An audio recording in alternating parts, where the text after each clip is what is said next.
I'm delighted to introduce the first guest lecturer for this Introduction to Psychology course, Dean Peter Salovey. Peter is an old friend and colleague. Many of you, I think everybody here knows of him through his role as Dean of Yale College. I'll just, in the context of this introduction, mention two other things about him. One is, prior to being Dean, and in fact still as a Dean, he's an active scientist, and in particular, a social psychologist, actively involved in studying health psychology, the proper use of psychological methods to frame health messages, and also is the founder and developer of the idea of emotional intelligence, an idea he's done a huge amount of research on. Secondly, Peter is, or was, an active and extremely well-known teacher at Yale College.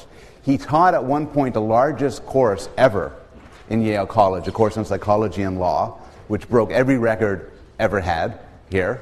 And before that, during that, and after that, he was a legendary Introduction to Psychology teacher. And I think he had some reason for why he was so legendary with his lecture today on the topic of love.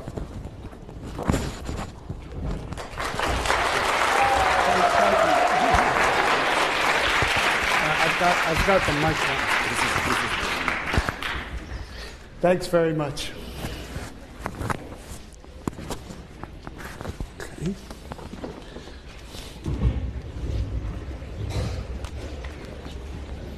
Is that okay? We're okay?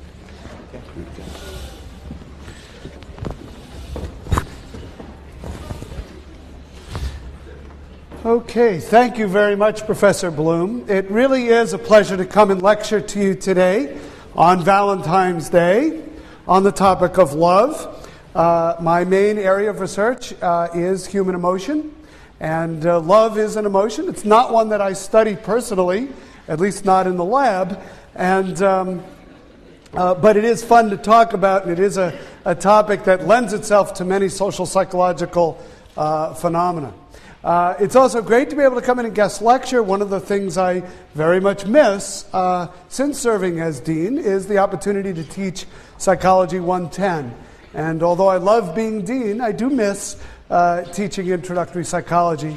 The feeling of exposing people to ideas that maybe you hadn't heard before. Well, I suspect some of the ideas in this talk you'll have not heard before, and for a variety of reasons.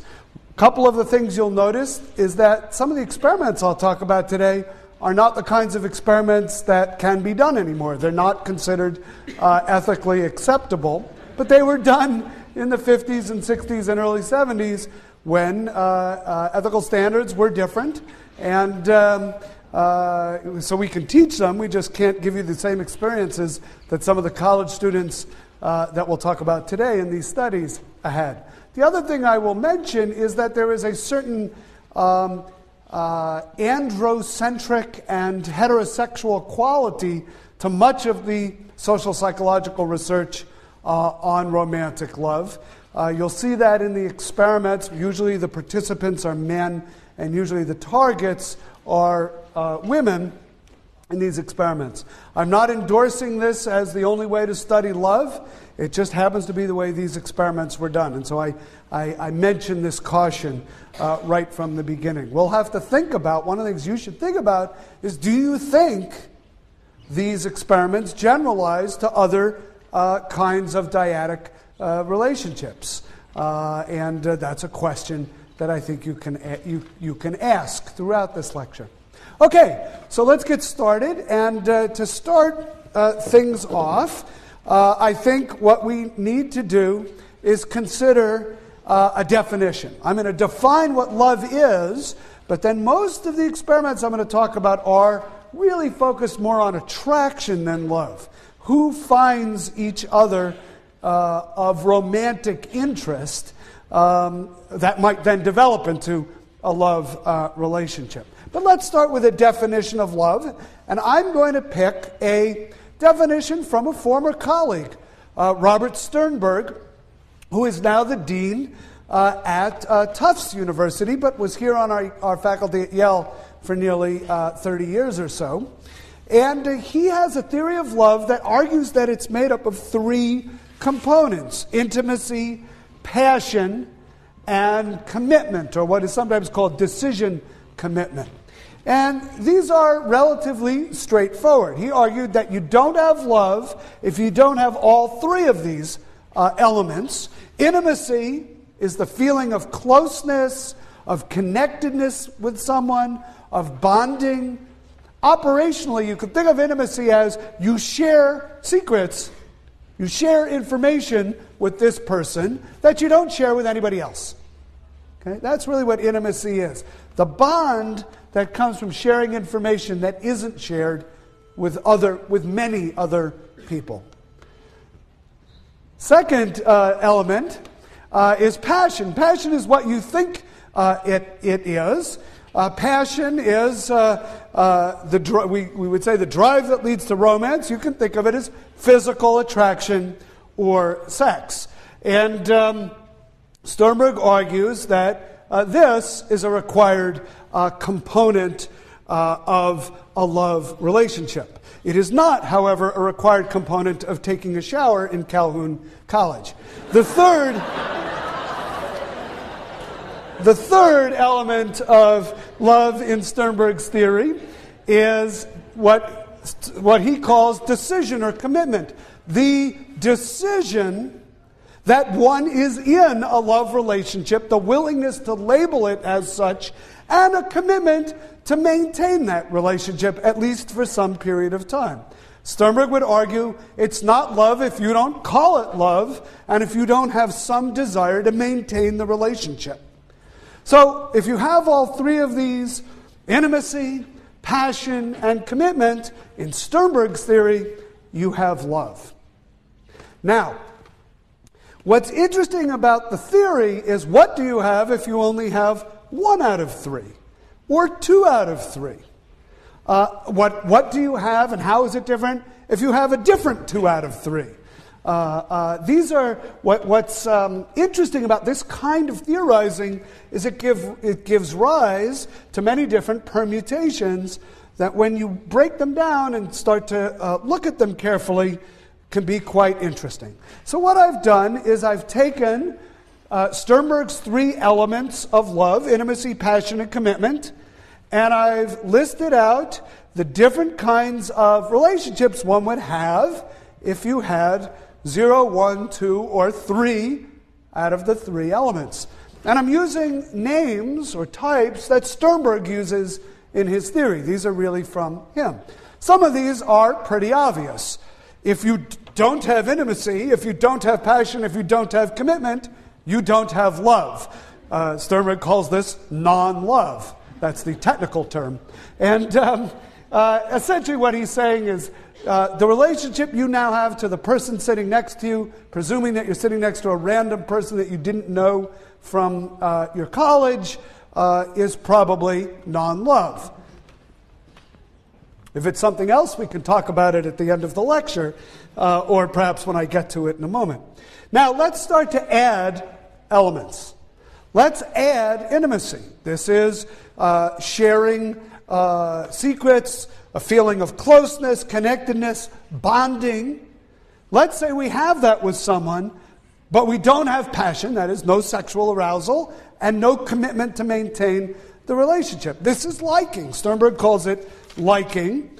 And liking is really what is happening in most typical friendships. Not your closest friendship, but friendships of a casual kind.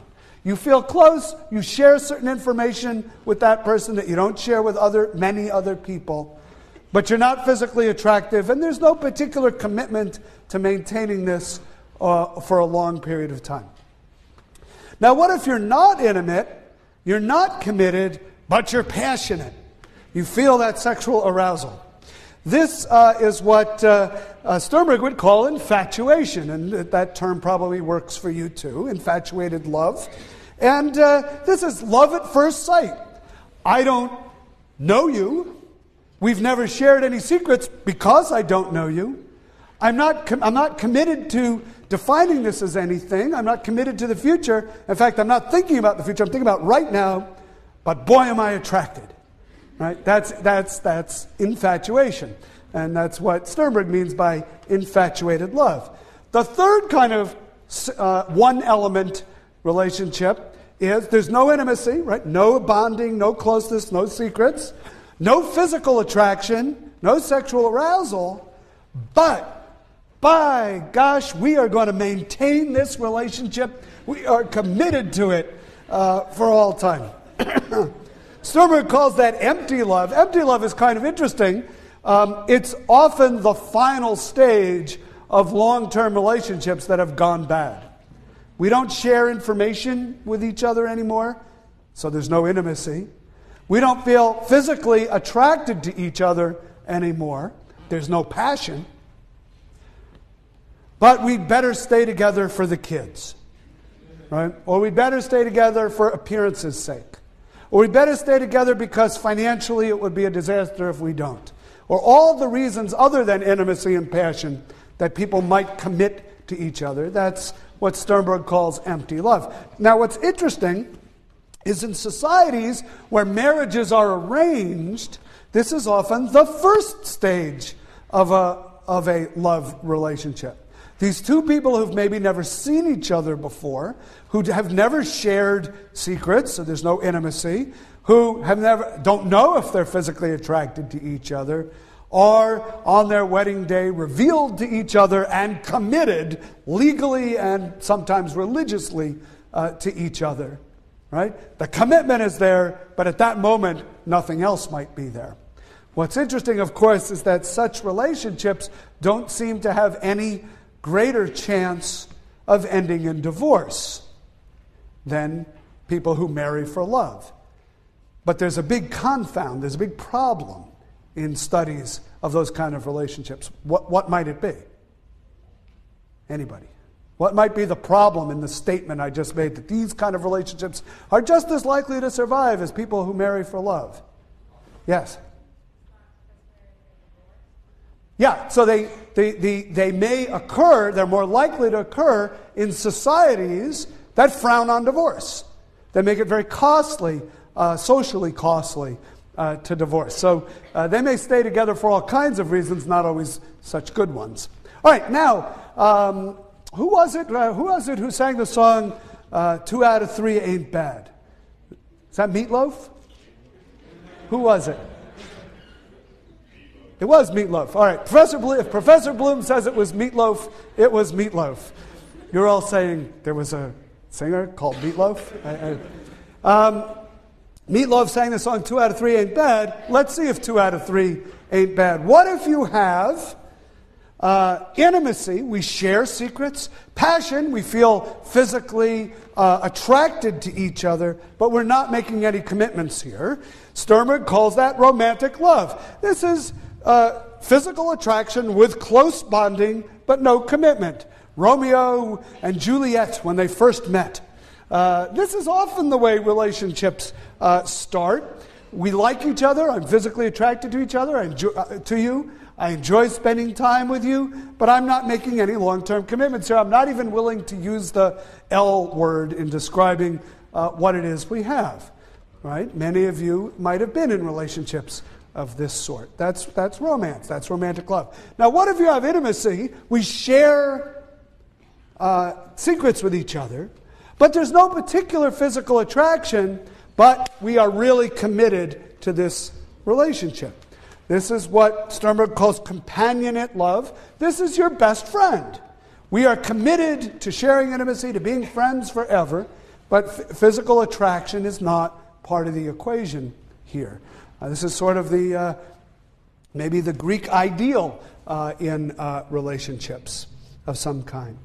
All right, what if we have passion? I'm sexually attracted to you, but no intimacy. I don't want to really know that much about you. I don't really share anything of me with you, but I am committed to maintaining this physical attraction to you.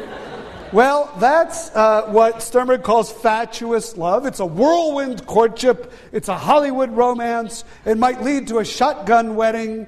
Maybe you find yourself in Las Vegas and you get married for a day and a half and then realize that this wasn't such a good idea, and maybe your name is Brittany and you're a singer. Well, anyway, you get the idea. That's fatuous love. We are basically committed to each other for sex, but it's very hard to make those relationships last a long time because we might not have anything in common, we might not share anything with each other, we might not trust each other, we're not particularly bonded to each other. On the other hand, if you have all three, intimacy, passion, commitment, this is consummate love. According to Sternberg, complete love. This is how he defines love. Okay, so now you have a definition of love, and you can now, as a homework assignment, sit down tonight and make a list of every person you know by the three elements of love, and just start putting the check marks in the boxes and tallying up your personal love box score. And we don't want to collect those. We don't even want to see those. But you can have fun with that. Then you can ask the other people to do it too, and you can compare with each other. And, if you all survive this exercise, you'll be better for it. What doesn't kill you makes you stronger. That's the idea behind that exercise. All right. Now, the social psychology of love really has been a social psychology of attraction. What makes people find each other attractive? What makes them want to be intimate? What makes them physically desirable to each other? What might lead to a commitment, a decision to make a commitment to make the relationship last? This is just so nice. I'm giving this lecture on love, and the two of you are holding hands here in the front row. It's really, it's just great.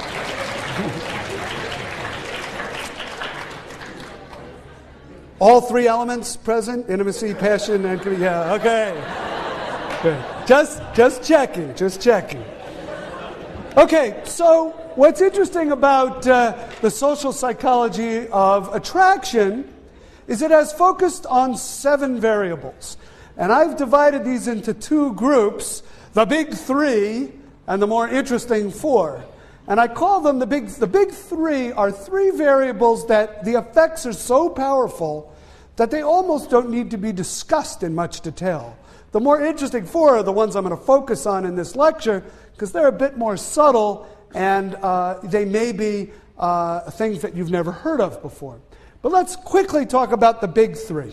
The way to understand the big 3 is with the phrase, all other things being equal. All other things being equal, people who find themselves in close spatial proximity to each other, like sharing an armrest in a lecture, will be more likely to be attracted to each other and form a romantic relationship. Okay? All other things being equal. Now, this has been tested in lots of interesting ways. Studies have been done in the city of New York where you can, if you live in Manhattan, you can actually get a very nice metric of how far apart people live from each other in city blocks, right? You have a nice grid pattern and you can use a city block metric to add up the number of blocks between people's doors.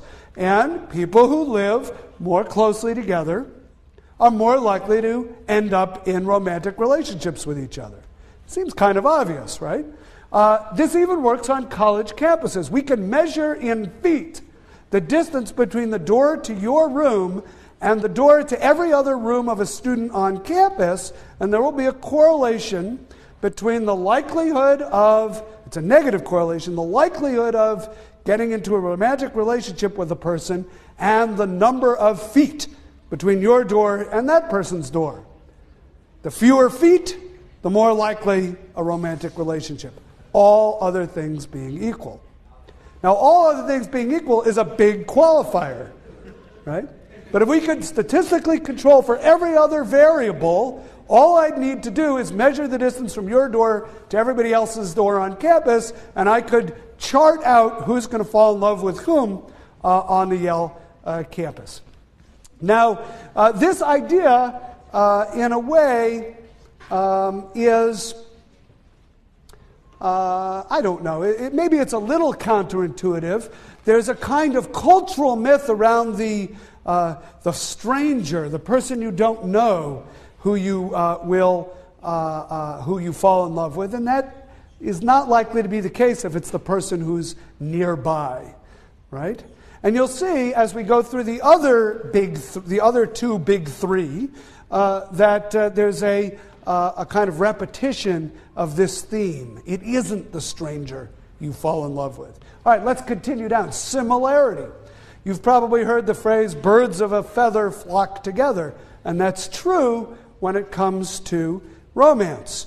On any dimension that psychologists have measured in these kinds of studies, when people are more similar, they are more likely to find each other attractive. This could be obvious things like height or age, but it also could be things like attitudes toward capital punishment, preference for the Red Sox over the Yankees, right? All of these are dimensions of similarity. All things being equal, the more similar, the more likely you'll find each other attractive. So opposites don't really attract. Birds of a feather may flock together, but opposites don't really attract each other. Now, usually at this point, somebody in the lecture hall raises their hand and says, well, my boyfriend or my girlfriend and I are complete opposites. And how do you account for that, Professor Salve? And I usually look at them and I say, good luck to you. And of course, all things might not be equal. There may be other variables at play here, but all things being equal, similarity does not breed contempt. Similarity breeds attraction. Okay? Isn't it interesting we have all of these common sayings that contradict each other, and then empirically some of them turn out to have more evidence supporting them than others. So opposites attract, not much evidence. Similarity breeds contempt, not much evidence. Birds of a feather flock together, yeah, there's some evidence for that idea. Finally, familiarity. Familiarity, we tend to fall in love with people in our environment with whom we are already familiar. The idea that some enchanted evening we will see a stranger. Where are the new blue when you need them? Some enchanted evening you will see a stranger across a crowded room. Right? What musical is that from? South Pacific, very good. You will see a stranger across a crowded room. That's kind of a cultural myth. Of course it happens. But much more common is somebody you already know, somebody you have seen repetitively, you suddenly find attractive, and a relationship forms. Okay? So the big three: people who are similar to you, people who are already familiar to you, people who are nearby in space. These are the people, all things being equal, that you will find attractive. Okay? So those are the big three. Those are big main effects. Those are big, easy to observe in various ways in the lab. By the way, the familiarity idea doesn't just work for people. I can show you words in a language that you don't speak. And I can flash those words to you very quickly. And I can later repeat some of those words and mix in some new ones that you've never seen before. And I can say, I know you don't know what any of these words mean. I know you can't read these characters. But just if you had to tell me, which ones do you like and which ones don't you like? Or how much do you like each one? The ones you will like more, the ones you saw earlier, the ones that you already have familiarity. Even if you don't remember having seen them. Even if that familiarity was generated with such quick exposures that you don't remember even having seen anything, you will get that familiarity effect. Okay? Good. The more interesting four. These are more interesting because they're a little bit complicated, a little bit subtle. Let's start with actually the one that is my favorite. This is competence. Think about other people in your environment. Think about people who are competent. Generally, and think about people who are incompetent. Generally, we are more attracted to people who seem competent to us. Now that isn't very interesting. And it turns out that's not really the effect. Yes, we're more attracted to people who are competent than people we think are incompetent. But people who are super competent, people who seem competent on all dimensions, they're kind of threatening to us. They don't make us feel so good about ourselves, right? They make us feel a bit diminished by comparison. So what we really like, the kind of person we're really attracted to, is the competent individual who occasionally blunders. And this is called the pratfall effect. That our liking for the competent person grows when they make a mistake, when they do something embarrassing, when they have a failure experience. Okay? You can see this with public figures. Public figures who are viewed as competent, but who pratfall, who make a mistake, sometimes they're even more popular after the mistake. Okay? I think of Bill Clinton, when he was president, his popularity at the end of his term, despite what everyone would agree, whether you like Bill Clinton or not, was a big mistake with Monica Lewinsky, his popularity didn't suffer very much. A lot of people in the media would describe him, well, it just shows he's human. He makes mistakes like the rest of us, even though that was a pretty big mistake. Right? And you can see this even with smaller pratfalls. Sometimes public figures are liked even more after their pratfall. Now, the classic experiment, the classic pratfall experiment is just a beautiful one to describe. It's a work of art, so let me tell you a little bit about it. You're in this experiment, you're brought to the lab, and you're listening to a tape recording of interviews with people who are described as possible representatives from your college to appear on a quiz show. The quiz show is called College Bowl, which I don't think is on anymore, but was on when I was in college. And you're listening to interviews with possible contestants from Yale who are going to be on College Bowl. You have to decide how much, what you're told is you have to decide who should be chosen to be on College Bowl. And you listen to these interviews. Now, what's interesting is there's two types of people. The nearly perfect person and the mediocre person. The nearly perfect person answered 92% of the questions correctly, admitted modestly to being a member of the campus honor society, was the editor of the yearbook, and ran varsity track. That's the nearly perfect person. The mediocre person answers only 30% of the questions correctly, admits that he has only average grades. He worked on the yearbook as a proofreader, and he tried out for the track team but didn't make it. So you see, they're keeping a lot of the elements consistent, but in one case he's kind of an average performer, and in the other case, nearly perfect. Now, which of these two people do you find more attractive in listening to the tape?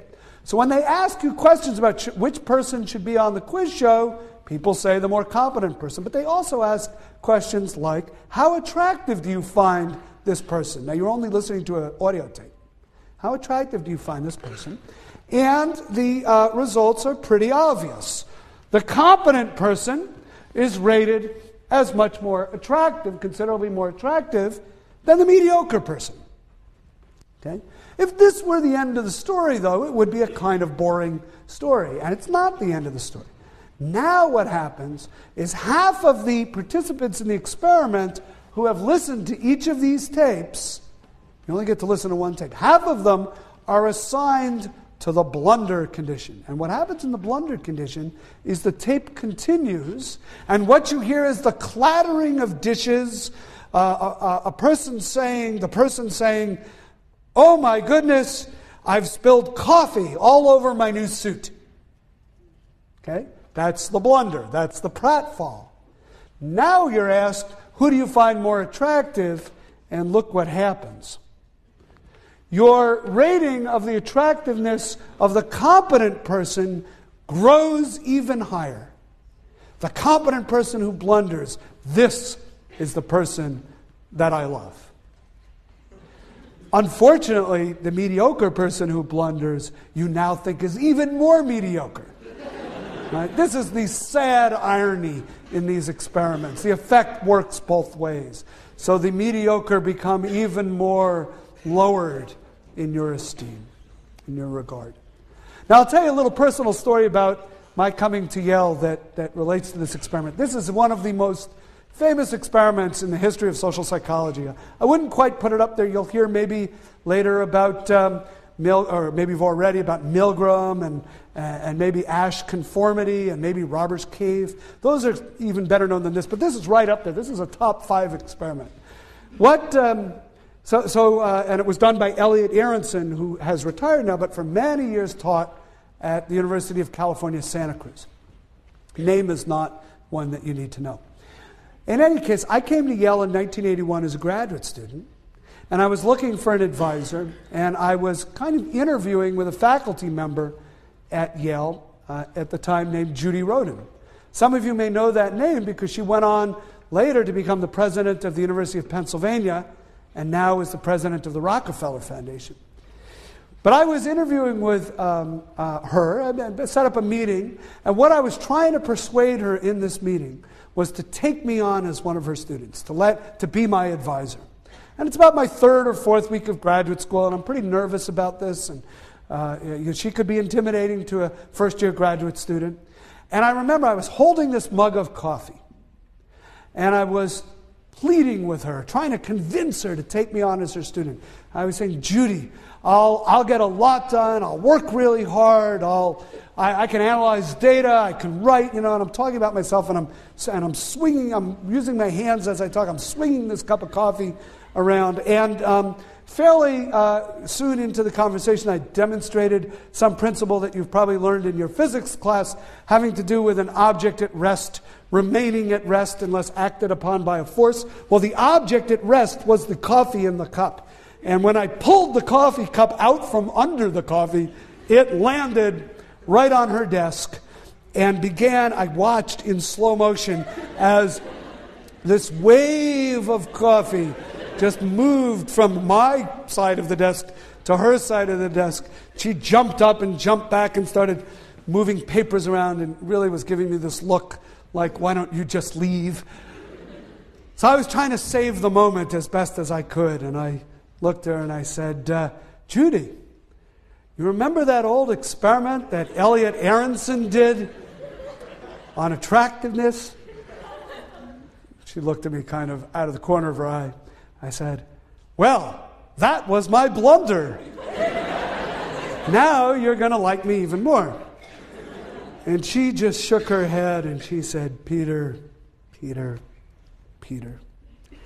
know that effect only works if I think you're competent first.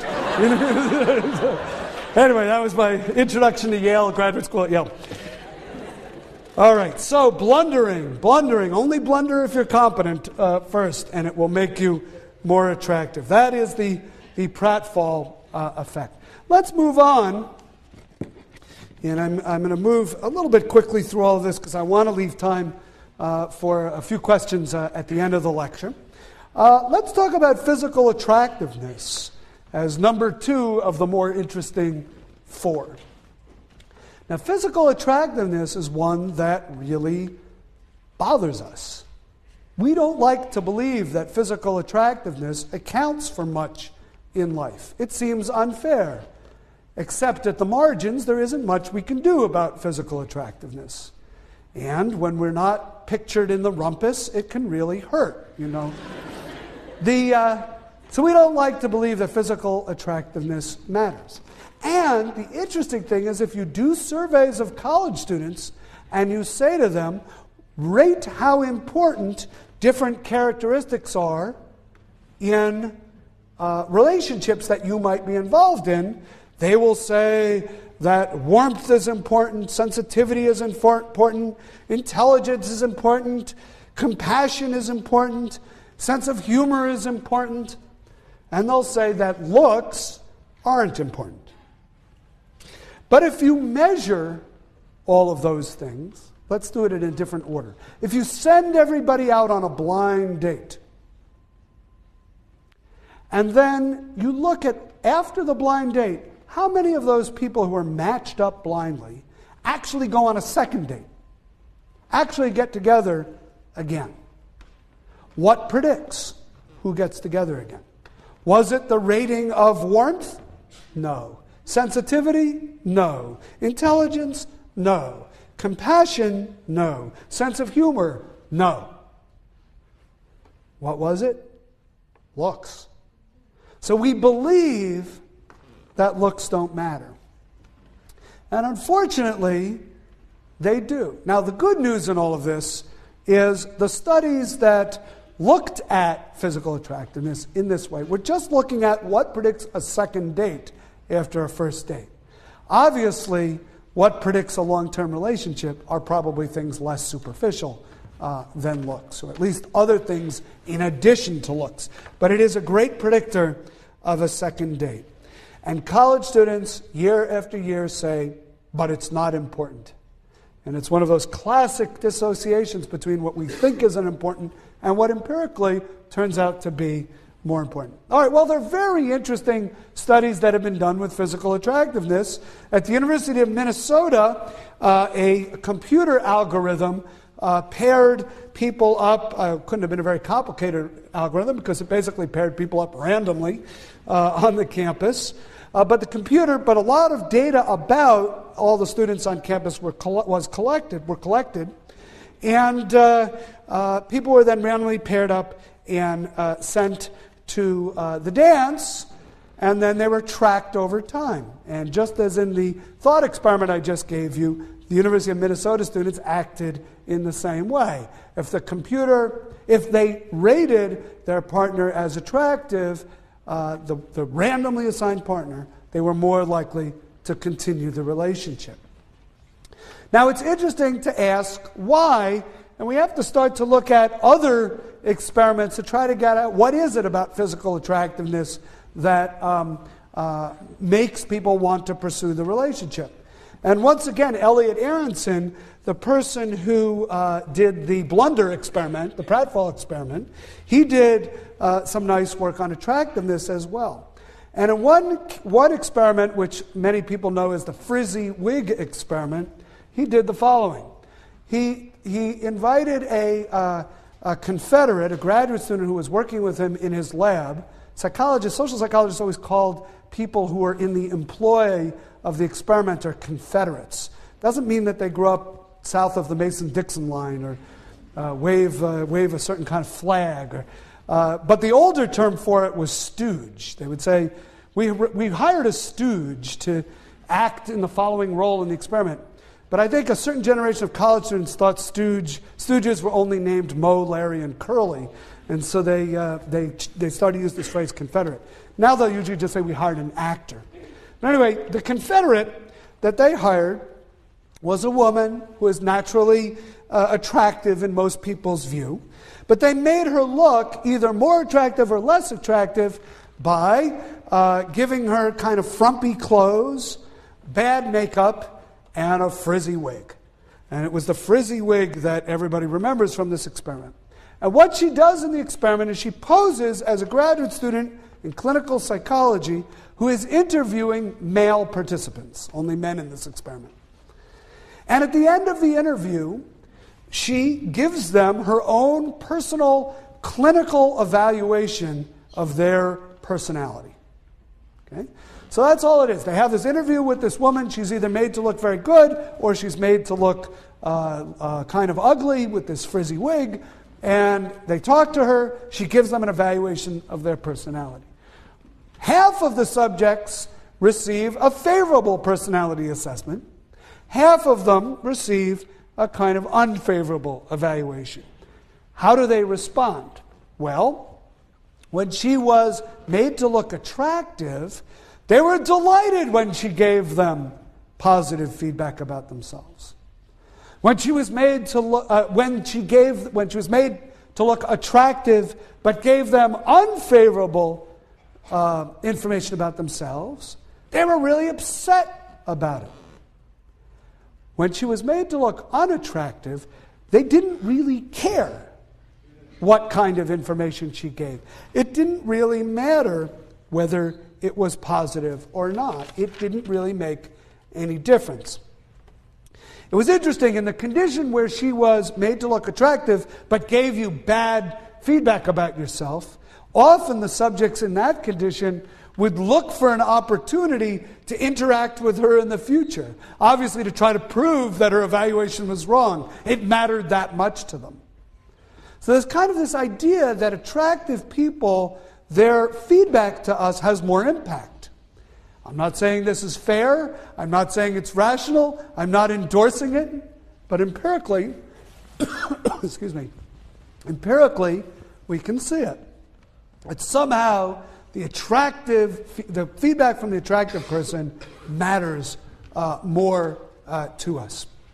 Okay, number 3 of the more interesting 4, gain loss.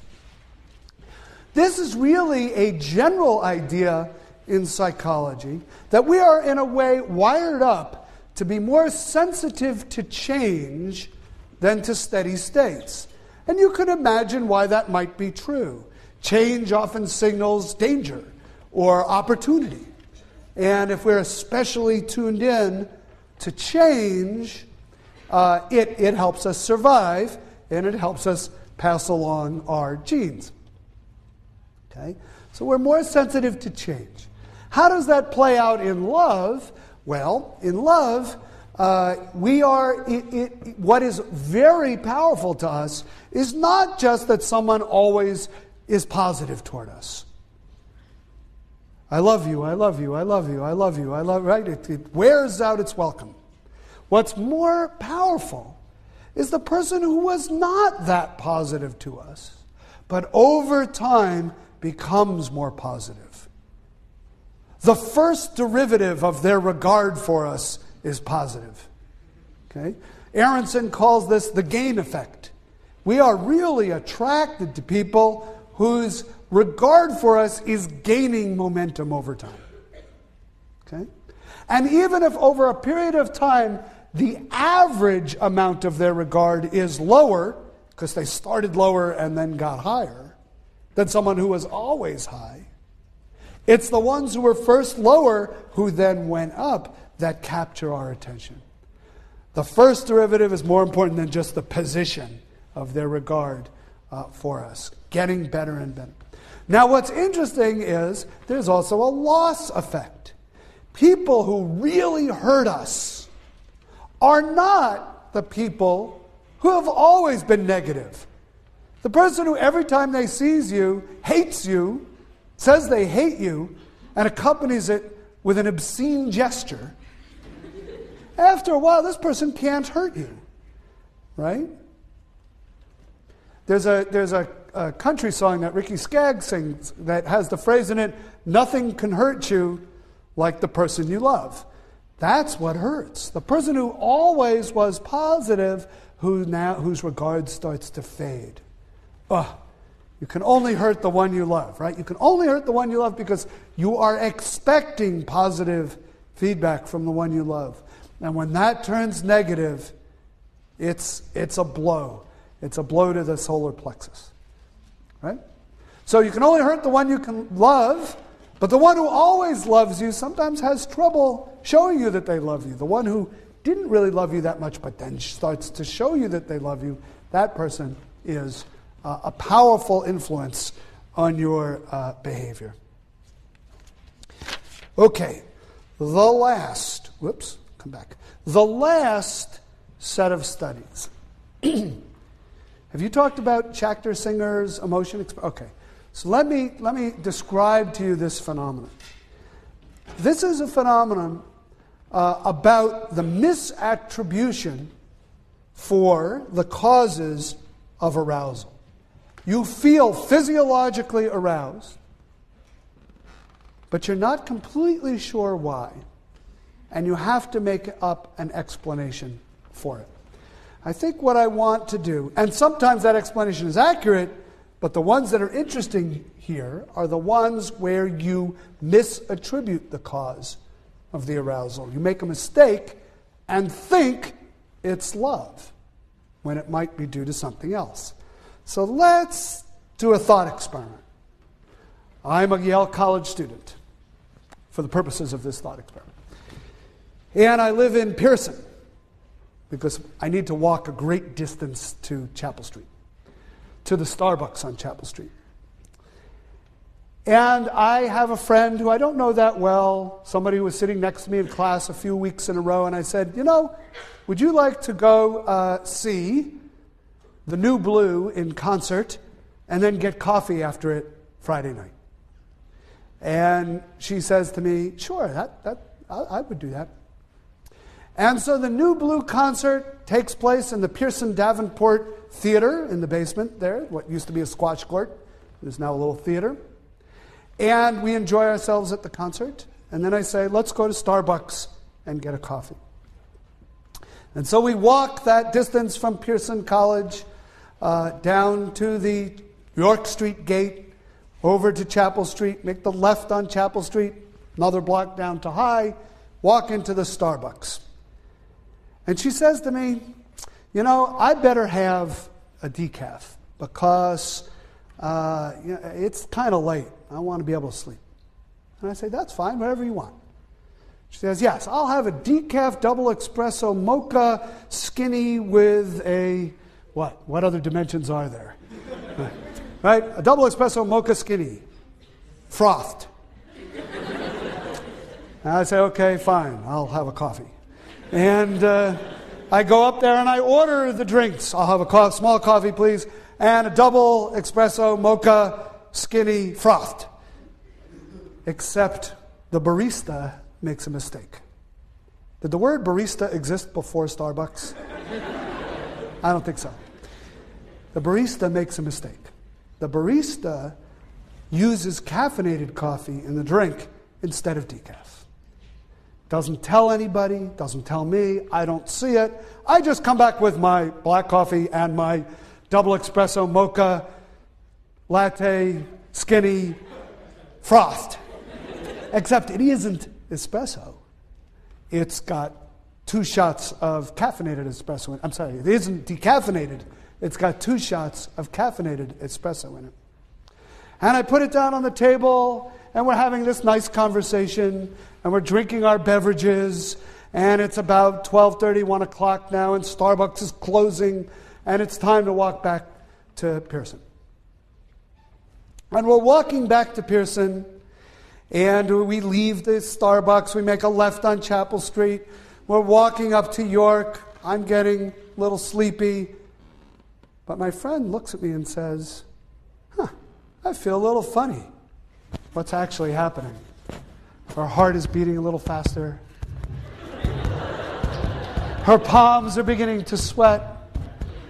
Her breath is coming a little shorter than it otherwise would. I don't know. Is it warm in here? She says, I don't think I've felt this way in a very long time. Gee, it couldn't be the coffee. I ordered decaf. What could this be? What? Then she turns and she looks at me. And she says, what a day this has been. What a rare mood I'm in. Why, it's almost like being in love. And it is almost like being in love, except what it really is 2 shots of caffeinated espresso causing a rapid heart rate, an increase in respiration, sweaty palms. But I don't realize, she doesn't realize that's what it is.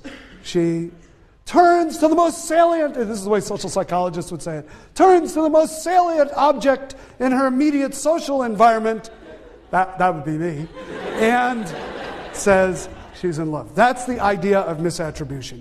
Aroused due to something else, don't know what that is. It's best if you don't know what that is. Or even if you do, mistakenly attribute it, misattribute it to physical attraction, romance, intimacy, passion, and commitment. It's love. All right, now, I don't necessarily recommend that you do this thought experiment in vivo this weekend. Although if you're lonely, you might want to try it. But we can take this idea right we can actually do research on this. We can take it into the lab. But before I tell you about lab experiments, let me tell you about the most famous field experiment on this idea. We call this the Rickety Bridge experiment. And there's a bridge at the University of British Columbia that crosses a river that runs through campus. And there's actually two bridges. The Rickety Bridge is one that's kind of a rope bridge. It's hundreds of feet above the river. It sways in the breeze. It's only about 3 feet wide. You kind of hold on to it carefully and you cross the river. It's a pretty scary way to cross that river. Has anybody seen this bridge? It's still there. Yes, you know this bridge. Okay. There's another way to cross the river. It's on a low bridge near the water, solid wood planks, nice and wide, hand railings made out of solid wood, and you can cross the bridge that way. So what two investigators at the University of British Columbia did is they simply positioned, once again, an attractive actor or Confederate on one side of the bridge. She was a woman. And she met men crossing the bridge. And she would intercept them as they came across the rickety bridge or the low bridge. And she would ask them a few questions and conclude with, can you write me a story? You would help me out with my experiment if you just write a little story right now.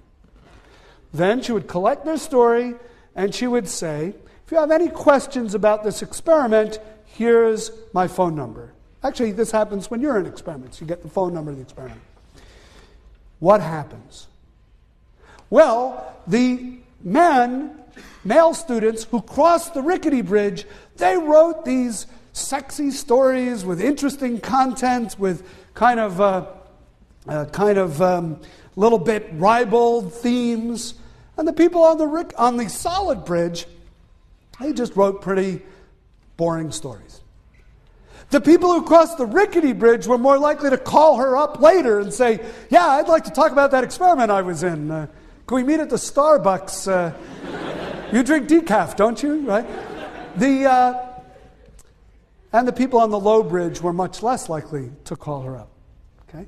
What was going on? Well, this was interpreted as misattributed arousal. On the rickety bridge, you're swaying in the breeze, hundreds of feet above the water. The bridge seems unstable. Maybe you'll make it, maybe you won't. Your heart is beating. Your palms are sweating. You're breathing harder.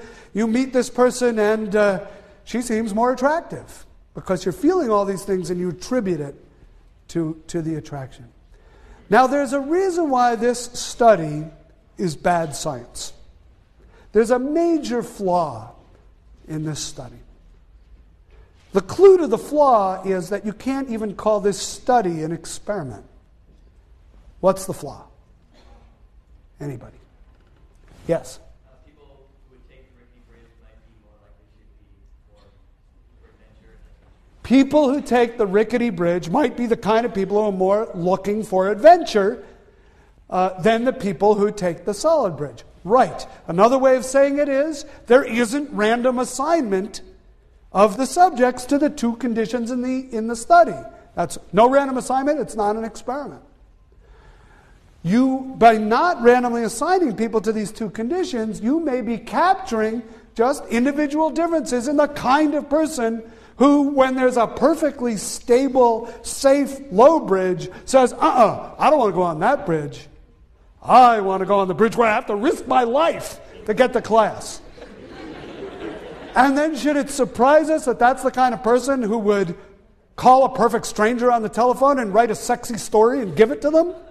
Right? We're not so surprised. So what we have to do, of course, is take it into the lab and do this in a more systematic way with random assignment. And this is how I want to finish up today. We have till 2:45, 3:45?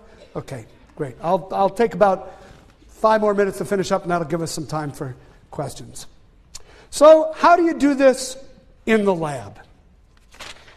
Well, you can bring people into the lab, and I can present you with a Confederate who said, let's say you are all in condition 1, everybody on this side of the room, And I can say to all of you, please wait here.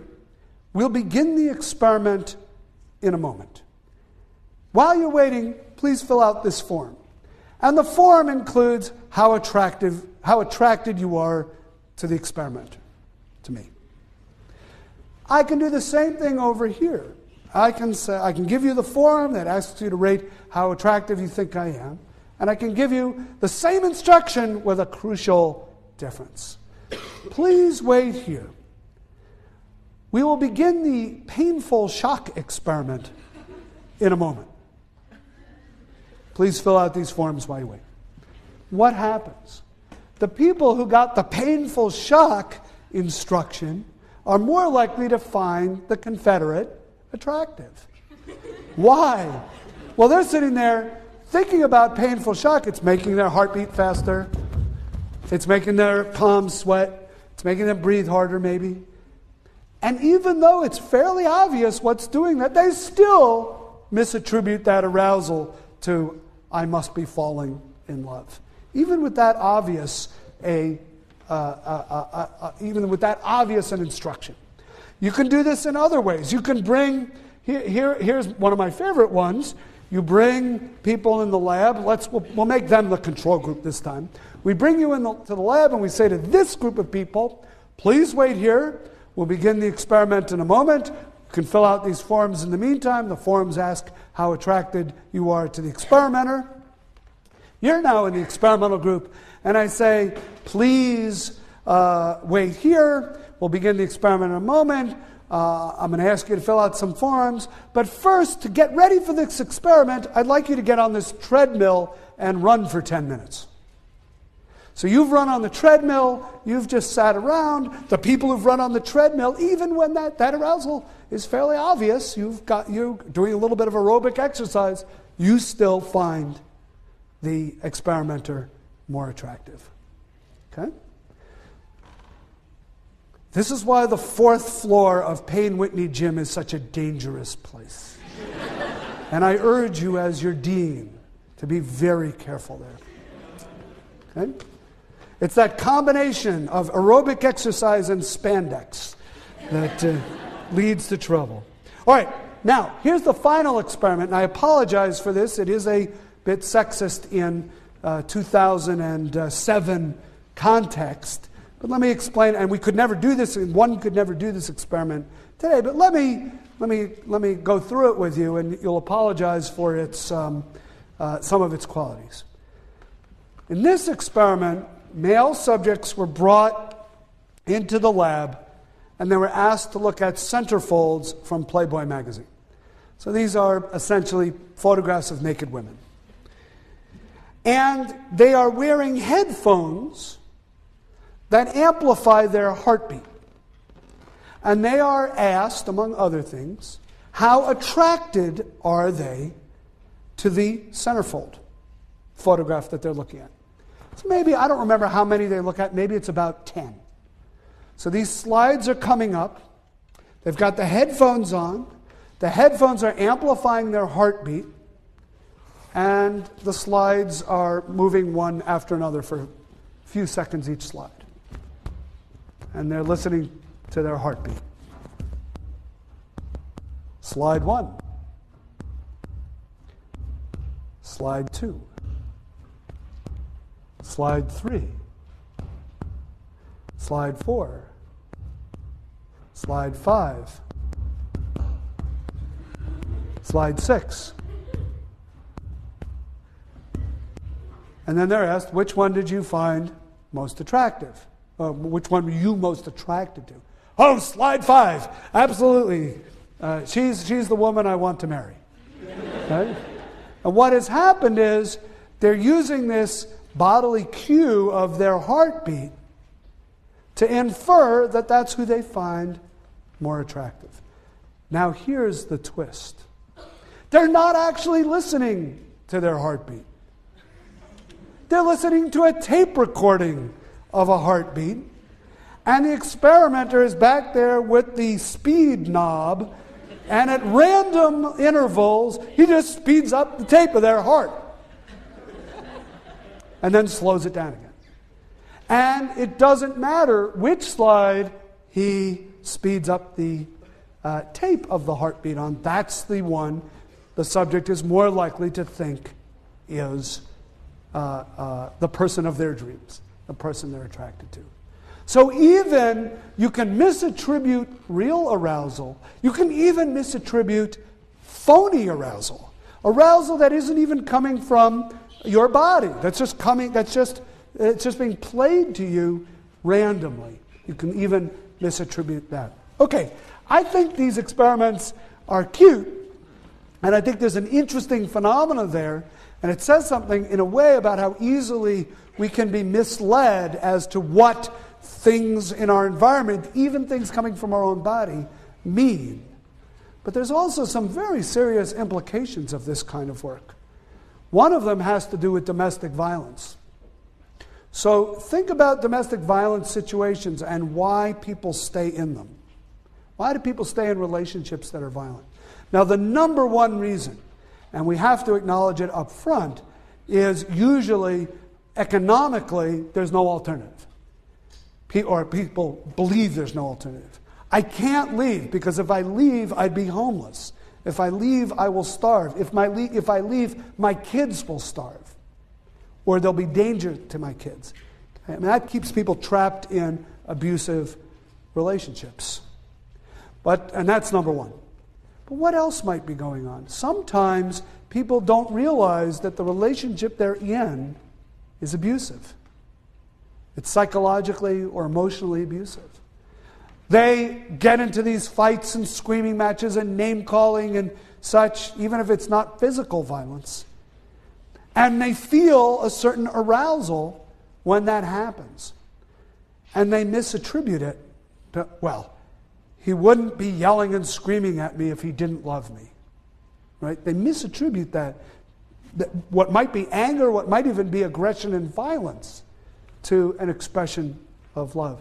I have a friend who's a social psychologist who told me a story once that really made me very nervous, although she's fine. She said, when I was dating my husband, this is 30 years ago, we were having a tough time. We were in many, many arguments.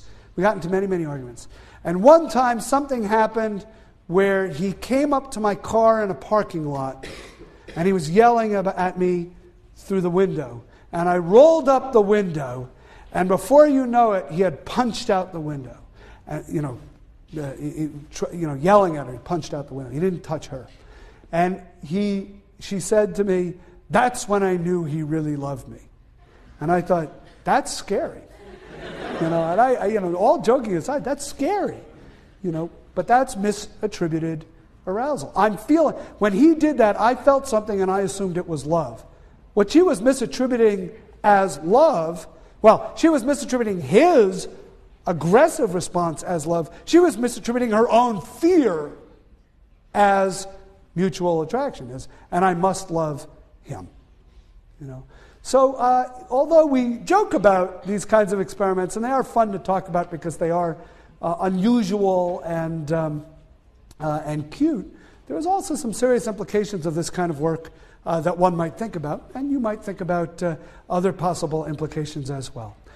Okay, let me stop there and see what kinds of questions we might have. Thank you.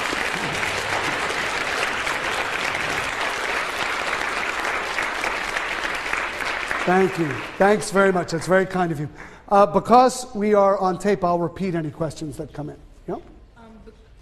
Like for the painful shock experiment, yeah? Could you not say that if you're informed that this experiment will include painful shocks, do you not rate the experimenter higher because you know that he's in control? Right. Of the painful shock? So the question is, in experiments like the painful shock experiment, if you're told in advance, like you all are, through a consent form or by the experimenter, this is an experiment involving painful shock, will you still rate the experimenter as more attractive?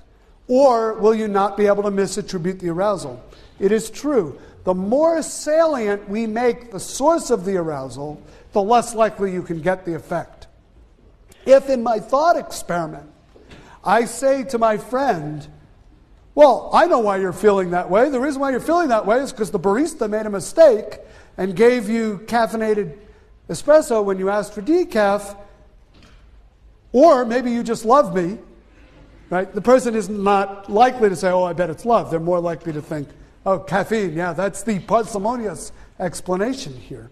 So it is true, the more salient you make the cause of the arousal, the less likely you'll get the effect. But you can see, even in experiments where the cause of the arousal is somewhat obvious, at least to us, you can still get a misattribution effect. Other question? Yes? Are the factors that you mentioned earlier, like the those also factors that affect initial attraction or the maintenance of relationships? Yeah. So the question is, are any of these factors, like particularly the big three, proximity, familiarity, similarity, do they affect the maintenance of relationships or just the initial attraction? You know, it's interesting. My guess is they affect both initial and maintenance over time.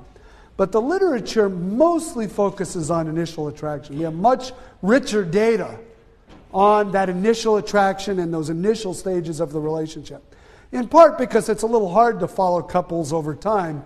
And imagine the sort of Heisenberg-esque problems we would get carefully following romantic couples over time and interfering with them to ask questions and make observations. It'd be hard to let this this relationship naturally unfold. So really the focus of many of these experiments is on initial attraction. That's why I always say my lecture is on love.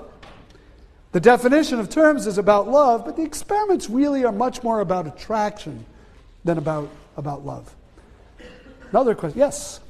Can someone feel consummate love for more than one person? Can someone feel consummate love for more than one person?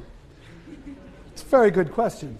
It's actually a question that's debated in the literature. I didn't get into it at all in this lecture. But there's an interesting debate going on about love and many other emotions between people who take a kind of evolutionary perspective on these states versus people who take what might be called a more socially constructed perspective. And these aren't necessarily so incompatible.